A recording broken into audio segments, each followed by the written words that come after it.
Je m'appelle Rodolphe Viémont, j'ai 49 ans. Je suis auteur-réalisateur depuis une quinzaine d'années, un peu plus. Voilà, je fais du documentaire et puis de la fiction, mais ça fait quelques années que j'ai pas fait de fiction. C'est un film qui a été initié avec le Kino Cabaret. J'ai tourné ça au printemps, j'ai plus ça en tête, 2011.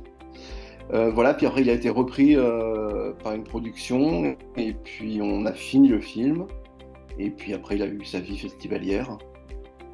C'était un film sur une relation une relation entre un père et un fils. Le fils il avait fait une tentative de suicide et le père venait le voir à l'hôpital. C'est pas le film qui a le plus marché en festival. Il n'a pas été diffusé à la télé par exemple. Et puis c'est vrai que très vite derrière, en fait, je me suis tourné vers le documentaire et j'ai réalisé après plusieurs films en docu. Et voilà, et c'est un peu, à part un autre film, c'est un peu les dernières fictions que j'ai faites. J'ai commencé les documentaires en 2007. J'ai dû en faire 6 ou 7. Il y a beaucoup de portraits. Et puis j'ai initié une série de documentaires que je vais mener comme ça de front pendant longtemps, que j'ai baptisé mes autobiophilie, et qui sont en fait une sorte de... C'est comme une autobiographie, mais de manière filmique. Et ça me permet d'aborder des sujets intimes ou personnels, comme la bipolarité, les histoires de couple, la parentalité. Et donc j'essaye, en partant d'une expérience personnelle, après de tisser des liens un peu plus généraux sur les sujets, quoi. Et c'est un format que je continue. Je tourne le 4e volet l'année prochaine. Et puis je suis déjà en train de commencer à écrire d'autres films pour ça. Ok. Là, je suis en tournage en ce moment d'un nouveau documentaire qui s'appelle Merci pour la grâce. On tourne ça à Angers, et qui est le portrait d'un ancien ami à moi, chanteur de rock, qui s'est sorti de la drogue en renouant avec sa foi catholique. Ce projet-là que je tourne en ce moment, qui sera diffusé à Noël. En 2025, il y a un projet, donc il y a un nouveau volet des autobiophiles.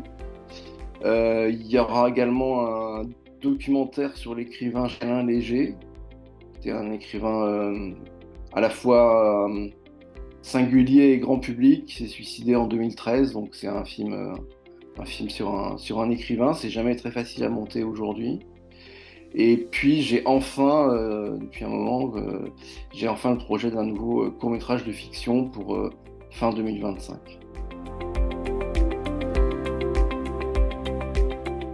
En fait, j'ai fait 2 écus. Il y a eu un film au début, Un éclat, qui a été tourné en 2006, et il me semble que j'ai dû faire le écu 2008 avec. Donc avant Rendez-vous aux cieux. J'y suis allé 2 fois à votre festival. J'ai trouvé ça extrêmement sympathique, très dynamique.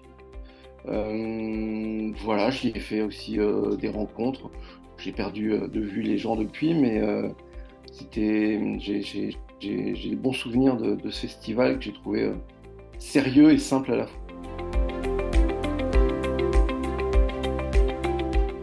J'aurais presque tendance à dire de faire les films qu'on a envie de faire et pas faire les films que les festivals ou les télés attendent, mais c'est pas évident non plus.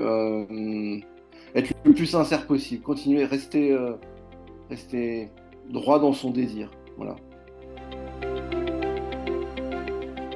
J'ai un site internet à mon nom, rodolpheviemont.com, qui regroupe un peu tous mes travaux, qui soient cinématographiques ou littéraires. Sinon, il y a pas mal de VOD qui circulent aussi, mais tout est normalement regroupé. Il y a les éléments sur mon site pour pouvoir voir les films.